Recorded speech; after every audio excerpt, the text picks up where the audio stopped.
A couple of reasons. One of it is definitely economic. I mean, in Turkey, 1 liter of diesel costs about $3 now.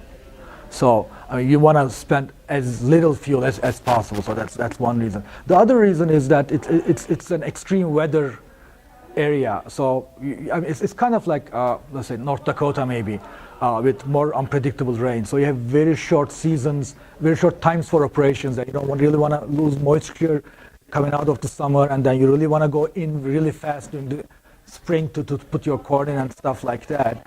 And so that was the technical consideration behind it. And when you put those two together, it kind of made really a lot of sense to do that way.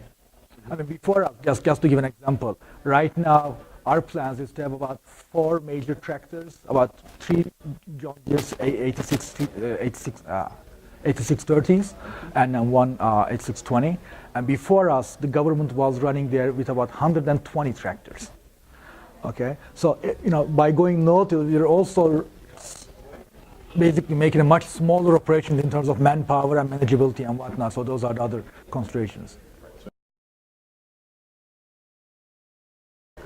Well, the biggest challenge is psychological, in the sense that I mean, we are probably the second company to go into no-till in Turkey, and as such, we had to convince our board to do it. So we had to spend a lot of time basically inviting people to criticize every aspect of no-till until we are sure that we can respond to every criticism, because it's a dangerous situation. Nobody would fire you for buying IBM, but if you went out and bought Apple for your company and then and it didn't work, then you would get fired. So that was actually the first challenge. The second challenge, interestingly, is to get equipment. So, for example, it's almost impossible to get a 3-meter axle width, a 10-feet axle width grain cart in Turkey or anywhere in Europe. I mean, we had to go to the axle manufacturers to do it for us, because if you want to do controlled traffic, you want to keep the same length and whatnot, and those kind of stuff is not available. And if you go to the supplier, for example, if you go to John Deere in Turkey, and they say, well, it's just going to be one for you, we really don't want to do it. So we have to buy a lot of our stuff from Australia or from the States, and then that's a service problem and all kind of other things.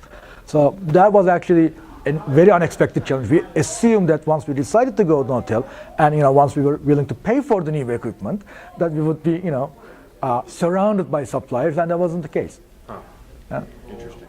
Yeah. But you think you'll get over that? No, we are over it now. Now that we start bringing stuff over from the States, and we can, if necessary, we'll just fly in a technician. I mean, if worse comes to worse. Yeah. It's actually an old. It's interesting. It's beginning of the Mesopotamia, like the beginning of the Euphrates River. So it's incredibly rich, clay, deep soil that has been incredibly compacted and really bad drainage. And we took over the farm with one of the worst rains of the last 50 years. So right now it's very clay soil, and its infiltration rates are really bad. And then now we're working on it, and then no-till, as it turns out, would be actually a good benefit to that in a couple of years, hopefully.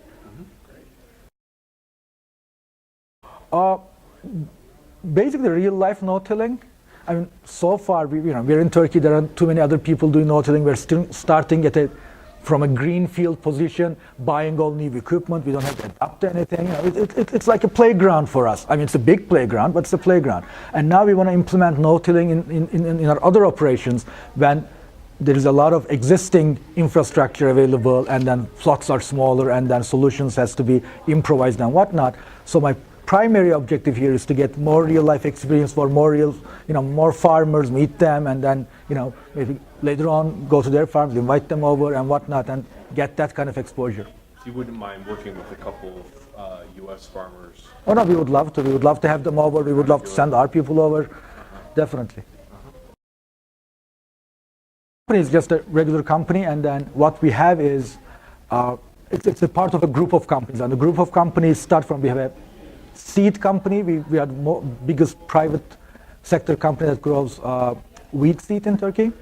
And we also do a lot of the grain trade in Turkey. We are also the biggest millers in Turkey, and we are also the biggest bakers in Turkey. So it's kind of like a wheat company, starting from wheat seed going all the way to bakeries and big baking companies and retail bakeries.